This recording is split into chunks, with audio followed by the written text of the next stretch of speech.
If you're over 50 and your chaotic studio is quietly killing your art income, this video is going to give you a simple set of systems that protect your time, your energy, and your money.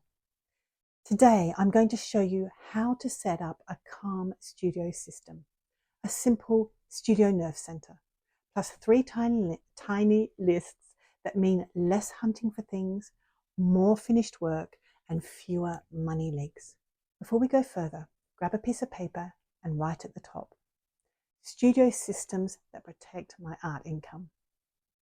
And underneath, make 3 little headings with some space between them.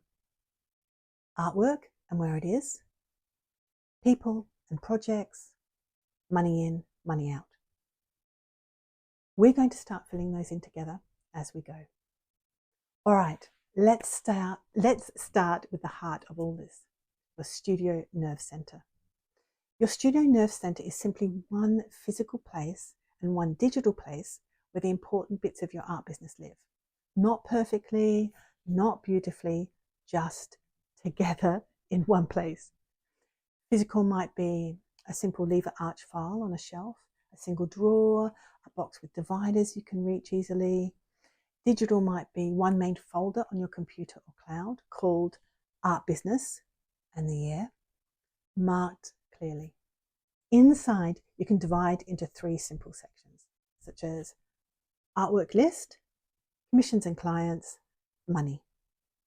The point is not to create a complicated filing system that gets you confused and that you won't actually use.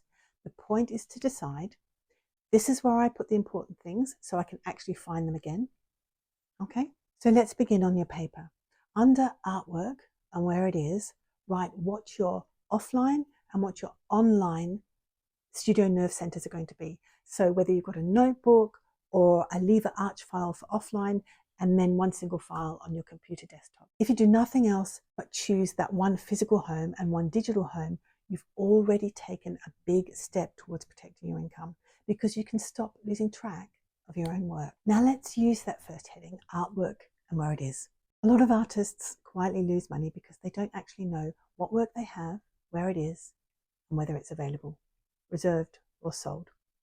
So we're going to start a very simple artwork list so we can easily keep track of our work. This doesn't need to be fancy. It just needs to exist in a simple form so you'll actually use it. Each piece you want to know the title or the working title, the size of the piece, the medium or the surface, the price, and the status. That is it available? Is it reserved? Is it sold? Its location, whether that's at the home studio, at X cafe, with Y gallery, or with a client.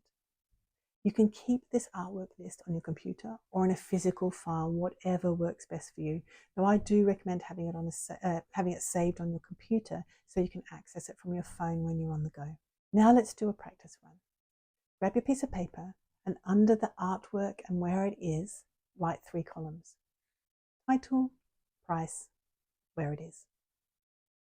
I want you to think of 3 pieces you have in your space that you're proud of and you could imagine selling. So now write down under those headings we created the title or a quick description if you haven't got a title yet, the price or rough price, and where it is.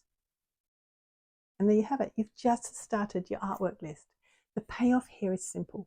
Instead of guessing what you have and rummaging every time someone asks, you can glance at one list and know what you can offer. So next, let's move to your second heading, people and projects.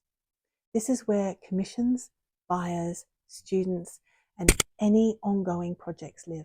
Many older artists lose opportunities because they forget who asked for what, and they keep details scattered in emails and on scraps of paper. We're going to keep this very light. You simply need a list of the name, whether it's a person's name, a company name, or a gallery name, etc., what they bought or inquired about, keynotes like size, deadline, or subject. And then the next step, and this might include commission clients, people who have said, I love your work, I'd love to buy one day, students from your classes, or gallery or cafe contact. On your paper then, under people and projects, draw 4 quick columns. Name, what, notes, and next step. Then think of one person who's ever bought from you, asked about a piece, or asked about a commission or a class, and write their name, what it was about, and one tiny next step. For example, Joe, interested in the small blue abstract. Send photo of new pieces. You now have the beginning of a client and project tracker. And that is huge. Even a single page is a big improvement on trying to remember everything in your head. This list goes into your Studio Nurse Center, and over time you can evolve this to be one page for commissions, one page for buyers, one for warm leads, and one for students. The payoff is you stop dropping warm opportunities on the floor, and you can follow up gently without pushing, because you actually remember who is who and what they want.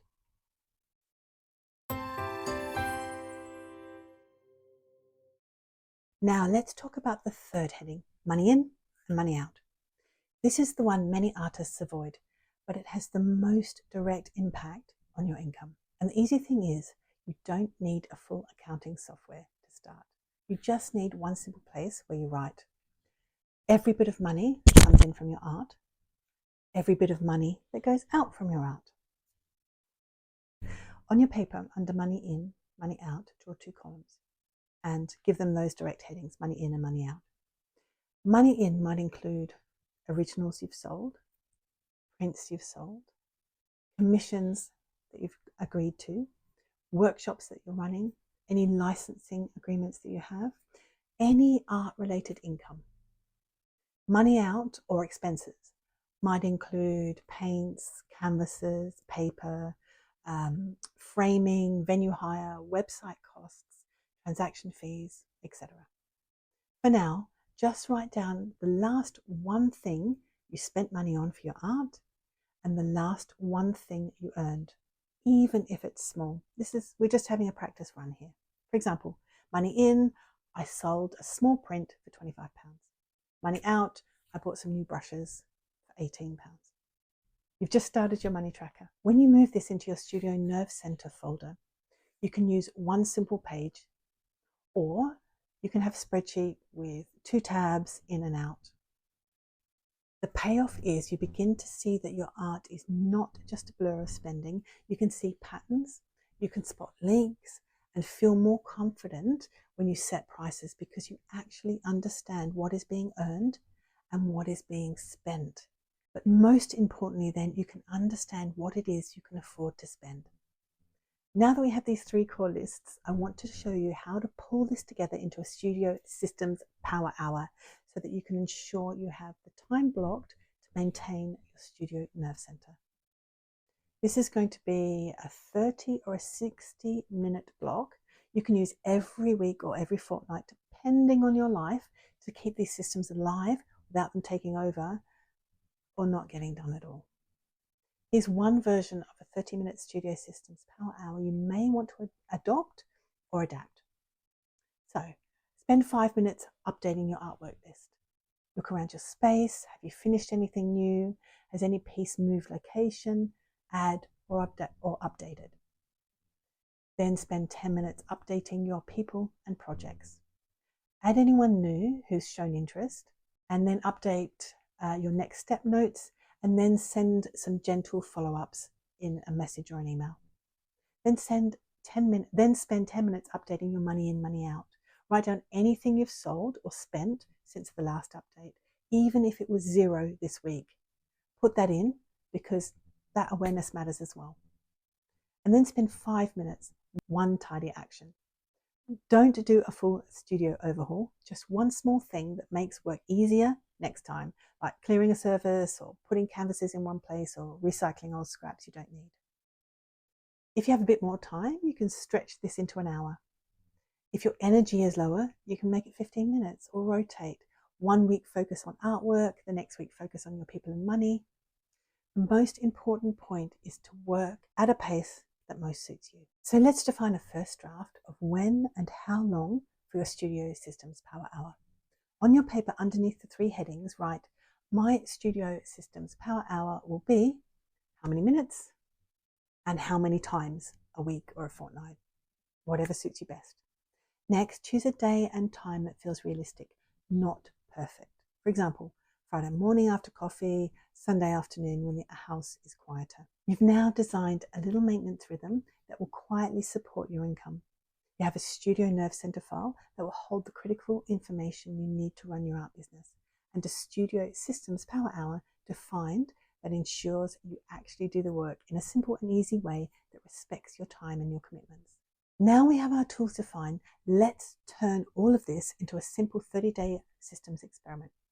We're going to put in place a 30-day plan to actually implement our Studio Nerve Center and our Power Hour. Okay, so let's do it. Week 1, choose and set up. Choose your physical and digital Studio Nerve Center. Define your basic artwork list with at least 5 pieces, starting with what we've defined today. Write down your last few money in, money out entries, even if you have to guess slightly. Then in week 2, people and projects. Start your people and projects list with 3 to 5 names, remembering what you've written today. Decide one tiny next step for each. Do your first Studio Systems Power Hour and update all 3 headings. Week 3, refine and expand. Add any new pieces, people, and money to your lists. Notice where things feel messy. Is it the titles? Is it pricing? Is it locations? Is it something else? Adjust your list so that they're a help to you, not an overwhelm. Then in week 4, we're going to review and decide. At the end of the month, ask yourself, is it easier to answer the question, what do I have available right now? Do I feel clearer about where my time and money is going? What small tweak would make this system feel even kinder? Decide whether you want to keep this exact structure or simplify it even further. If 30 days feels too fast, then do stretch this over 60. The point is not to become a perfect administrator. The point is to have just enough systems so that your art can get out into the world and pay you. So, if I was starting again at 50 with fluctuating energy and a real need for my art to contribute to my income, what studio systems would I put in place first? All right, I would start with one physical Studio Nerve Center, a single file in my studio, and then one digital art folder called Art Business 2026. A simple artwork list with 10 pieces, their prices and what they are. A people and projects page tracking names of inquiries and sales and next steps I need to take with them. Add one 30-minute Studio Systems Power Hour scheduled in my calendar for the same day every week. Nothing more complicated than that. Because those few pieces give you confidence when someone asks, what do you have available? Clarity when you're planning offers and prices, and a calmer mind when you sit down to create, because you're not secretly trying to hold your entire art business inside your head. If this has helped you see your studio and admin as something that can support your art income instead of draining it, I would love to know where you're starting from. So tell me in the comments how old you are and which of the 3 lists you're going to set up first: artwork, people, or money. Or all 3. Do all 3.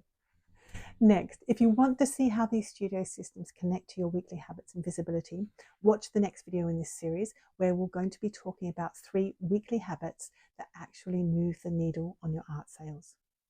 If you'd like my full 7-step plan for artistic success in one place with prompts and checklists and templates and a workbook designed specifically for artists over 50, there's a free resource waiting for you, and the link is in the description below. This video supports step 5, staying organized and sustainable inside that plan. And there's a free course with videos for each step in that 7-step plan for artistic success. And if you're ready for more personalized support to build a calm, sustainable art business in midlife, you can find the link for my one-to-one coaching in the description below. Like the video if it helped you, subscribe if you're an artist over 50, building your art business, and I'll see you in the next one. I can't get it out today. Goodness, I'm lisping a lot. I lisp anyway, but today more than usual. Don't do a stew. I can't get that out.